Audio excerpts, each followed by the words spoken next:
What's going on, everybody? Chuck here, and I hope that you are having a fantastic day today. Just left Sunday lunch. Does anyone else's mother-in-laws make ribeye steak for after church lunch? But I'm here at the Project Father-in-Law, and I know what you're thinking. But Chuck, you didn't bring up the Project Father-in-Law in your 2020 lawn goals. And that's true. But the reason why I didn't bring it up and put it in my lawn goals for this year is because it's not really my lawn. I am still helping my father-in-law with this. The reason I'm here today is put down Pre-Emergent for him. But it's not really my lawn. It's still something I'm gonna keep an eye on and help him out when he needs it. But I really just wanted to get him started, and the rest is up to him with the fertilization. He calls me and asks me questions. I'm gonna answer those questions.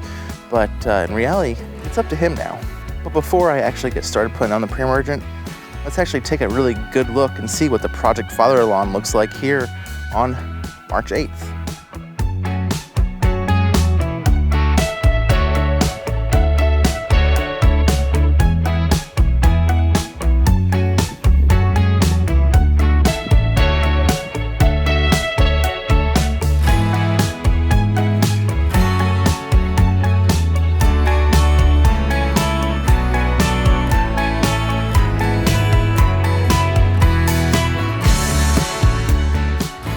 So this afternoon I brought with me my Pre-Emergent supplies. I know my video that I did putting on the Pre-Emergent at my house is a bit different. Didn't have a whole lot of information, but just in case you missed it, I am using the Lesco Pre-Em 0.86 crabgrass Pre-Emergent.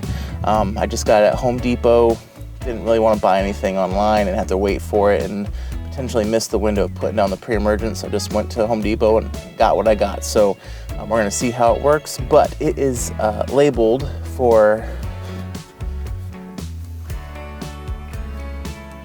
it is labeled that you put down at 4 to 5.3 pounds per 1,000 square feet. So even at my house, I just went with the standard, went with even 5 pounds per square inch for easy math. I'll be doing that here as well. So I have 2,000 square feet here in the front, 1,000 square feet over here on their side yard. So a total of 3,000 square feet. So that'll be 15 pounds of this Pre-Emergent granular that I'll be putting down, then watering it in just after that. So I brought my handy dandy bucket with me. And inside the bucket, I actually brought my gloves. I know I didn't wear any PPE when I did it at my house. I also have my scale. Inside my gloves, I have my rubber gloves.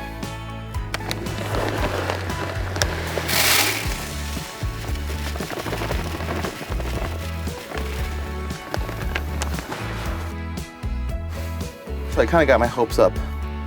I left my scale laying on the floor in the garage. I ran over it the other day and it looked fine. I'm like, oh, it didn't do any damage. Great job, Samsonite. It doesn't work anymore.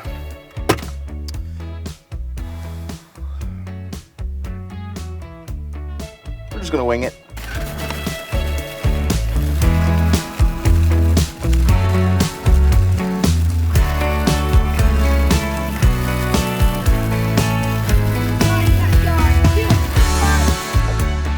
Say hi, Zoe. Thank you, Nicole. I don't know if I'm facing you or not, but that's Zoe. Ken.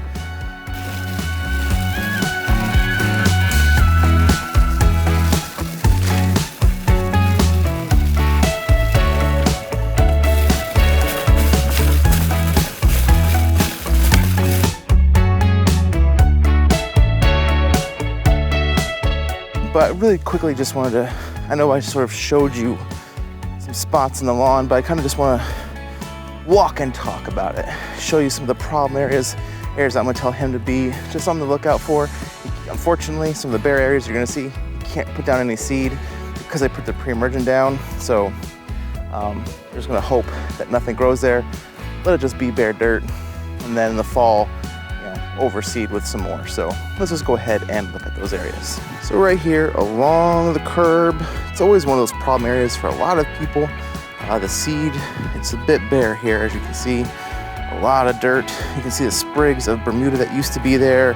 We're gonna hope that Bermuda does not come back, but we will have to wait and see what happens in the summer. Maybe try to take care of it again in the fall.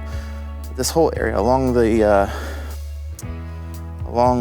road is just along the street is just a bare area. So there are a lot of areas like this where the grass is just thin, and obviously this is fescue, so it will clump up as it gets older and matures. It will become a bit of its own little plant, individual plant. So it will thicken up a little bit as the grass grows. So this will get shaded and get covered. But there's a lot of little areas like this where, for whatever reason, the grass seed washed away or something like that. But there's a lot of these little areas. We've got places like this where the grass is nice and tall and thick. Just looks really, really good. But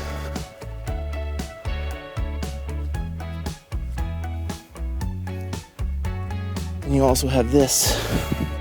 Don't know how well you can see that. I've not had any experience with POA, but it is thick, it is taller than everything else, and it is a lighter shade. Doesn't necessarily mean it's POA, but I'm pretty sure that's POA. On the side yard, it's coming a lot better than it was. This was the area, it kind of struggled a little bit. That's the first, at the start. We got a lot of these weeds that have popped up. I'm not quite sure. Trying to focus my nose. Focus. Not sure what that is. But it's really along this tree. There you go. Along this tree. Let's come out here into the yard a little bit. But overall, I mean, there's really a little bit thin and spotty here. But then over here by the fence, there's a lot of shade. I mean, look at this stuff. It is tall. It could use a cut. It could use a mow for sure. But, I mean, it is, I mean, up to my wrist, so the whole size of my hand. So that could really use a good mow. But over here by the fence, it's just really coming in strong. Anyway, that is it for this video. I hope you all enjoyed it. A quick little just glimpse at the Project Father lawn. See how it's doing, an update. So anyway, please like, subscribe, comment below if you liked this video anyway. And if you didn't, go watch something else, it's fine. But I really do appreciate everyone that watches and comments and gives me the thumbs up on my videos. It really does mean a lot to me. But anyway, I will see you guys in the next video. Have a fantastic rest of your day. God bless. I was about to head inside and play spades and realized I didn't start watering in this Pre-Emergent. Don't forget to water in your Pre-Emergent.